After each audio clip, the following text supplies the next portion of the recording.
একটা বিধানসভা কেন্দ্রে কি করে এতটা রাজনৈতিক পট পরিবর্তন হতে পারে?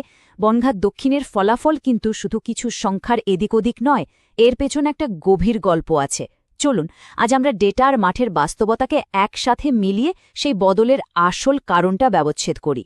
এই পুরো বিষয়টা বুঝতে আমরা 4টে ধাপে এগোব। প্রথমে এলাকার নারী নক্ষত্র বুঝব, তারপর ভোটের সংখ্যাতত্ত্বের দিকে তাকাব, দেখব মানুষের অসন্তোষটা ঠিক কোথায় ছিল, আর সবশেষে একটা সমাধানের রূপরেখা নিয়েও আলোচনা করব। চলুন শুরু করা যাক। যে কোনো রাজনীতির গল্প তো শুরু হয় তার মাটি আর মানুষ দিয়ে, তাই না? তাই আসুন সবার আগে আমরা এই সীমান্ত অঞ্চলের ভূগোল, এখানকার মানুষের পরিচয় আর তাদের রোজকার জীবনের সেই সংগ্রামগুলো একটু বুঝে নিই, যেগুলো তাদের ভোটের সিদ্ধান্তকে প্রভাবিত করে। দেখুন, এই কেন্দ্রটা একেবারে বাংলাদেশের গা ঘেঁষে। আর সীমান্ত এলাকা মানেই তার একটা আলাদা পরিচয় থাকে, আলাদা সংবেদনশীলতা থাকে। এখানকার মানুষের জীবনযাত্রা, তাদের চিন্তাভাবনা, তাদের ভয় আর আশা অনেক কিছুই রাজ্যের আর 5টা জায়গার থেকে বেশ আলাদা। এই এলাকার রাজনীতির সমীকরণটা যদি একটা তালা হয়, তাহলে তার চাবিটা কিন্তু এই সংখ্যাগুলোর মধ্যেই লুকিয়ে আছে। এখানে প্রায় 70% মানুষই মতুয়া সম্প্রদায়ের। এই একটা তথ্যই কিন্তু এখানকার রাজনীতির গতি প্রকৃতি ঠিক করে দেয়। তার সাথে আছে মুসলিম সংখ্যালঘু এবং অন্যান্য সম্প্রদায়, যা এই সমীকরণকে আরও জটিল করে তুলেছে। এখানকার মানুষের প্রতিদিনের লড়াইটা ঠিক কী নিয়ে? এই পয়েন্টগুলো দেখুন। ভাঙাচোরা রাস্তা, প্রতি বছর বর্ষায় বন্যার ভয়, আর তরুণদের জন্য কোনো কাজ নেই। এই সমস্যাগুলো যখন দিনের পর দিন চলতে থাকে, তখন মানুষের মনে একটা ক্ষোভ তো জমবেই, আর সেই ক্ষোভই তো প্রতিফলিত হয় ভোটের বাক্সে। আমাদের সংবিধানে প্রত্যেক নাগরিকের মর্যাদার সাথে বেঁচে থাকার অধিকারের কথা বলা আছে, আর সেই মর্যাদা কিন্তু এই মৌলিক পরিষেবাগুলোর ওপরই নির্ভর করে। মাটি কথা তো শুনলাম, এবার চলুন দেখি সংখ্যা কি বলছে। ভূগোলের জগৎ থেকে সোজা চলে আসি গণিতের জগতে, কারণ এই সংখ্যাগুলোই আমাদের চোখে আঙুল দিয়ে দেখিয়ে দেবে কি অসামান্য একটা পরিবর্তন এখানে ঘটে গেছে। প্রশ্নটা খুব সহজ, কিন্তু উত্তরটা ভাবা যায়। 26,000 ভোটের একটা বিশাল লিড মাত্র 5 বছরের মধ্যে একেবারে হাওয়ায় মিলিয়ে গেল। এটা কিভাবে সম্ভব হলো? আসুন ডেটা ঘেঁটে উত্তরটা খোঁজা যাক। এই চার্টটা দেখুন, এখানেই আসল গল্পটা লুকিয়ে আছে। বিজেপির ভোট মাত্র 13% থেকে এক লাফে 47%। অন্যদিকে এক সময়ের প্রধান বিরোধী শক্তি সিপিআইএমের ভোট 35% থেকে সোজা 5% নেমে এসেছে।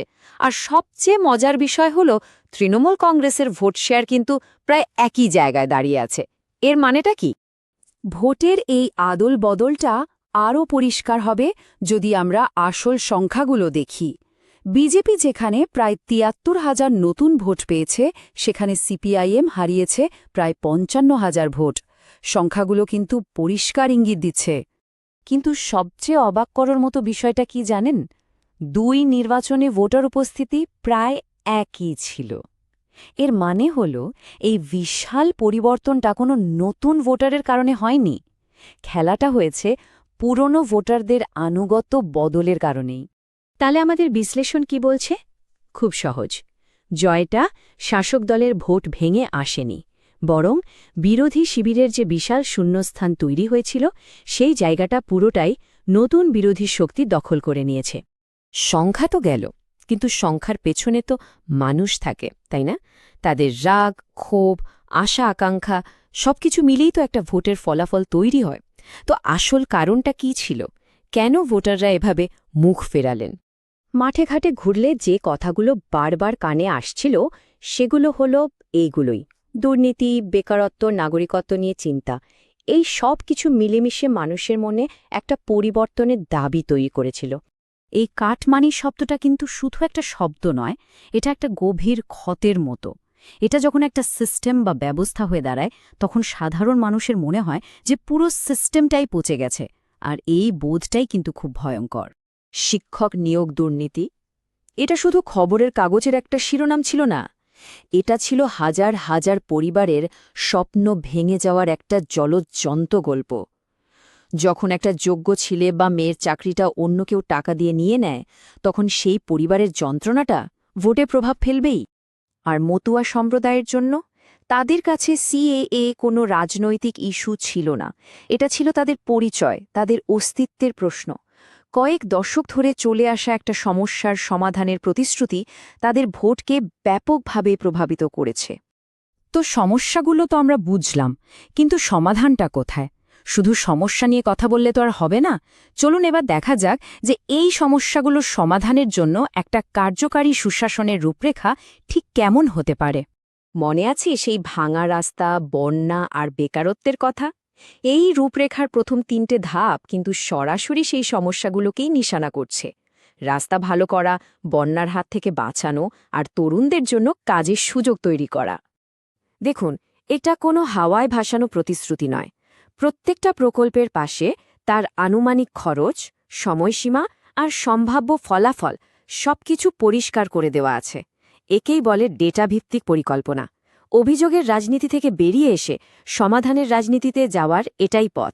বড় বড় প্রকল্প তো আছেই, কিন্তু তার সাথে এটাও নিশ্চিত করতে হবে যে সরকারের চালু জনকল্যাণমূলক যোজনাগুলো যেন একেবারে শেষ মানুষটার কাছে ঠিকঠাকভাবে পৌঁছায়।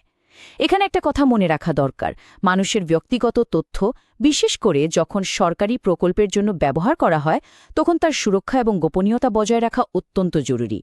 ভারতের নতুন ডেটা সুরক্ষা আইন এ বিষয়ে খুব স্পষ্ট নির্দেশিকা দিয়েছে। তাহলে পুরো গল্পটা কি দাঁড়ালো? বনগাঁ দক্ষিণের মানুষ শুধু না বলেনি, তারা একটা হ্যাঁও বলেছে। তারা শুধু একটা ব্যবস্থার বিরুদ্ধে ভোট দেয়নি, তারা একটা সম্ভাব্য সমাধানের পক্ষেও রায় দিয়েছে। এটা ছিল একটা হিসেব কষা সিদ্ধান্ত। কিন্তু সব শেষে একটা বড় প্রশ্ন থেকেই যায়। যখন বিশ্বাস একবার ভেঙে যায়, তখন কি শুধু ডেটা, সংখ্যা আর পরিকল্পনা দিয়ে সেই ভাঙা বিশ্বাস আবার জোড়া লাগানো সম্ভব? এই প্রশ্নটাই হয়তো বনগাঁ দক্ষিণের আসল শিক্ষা।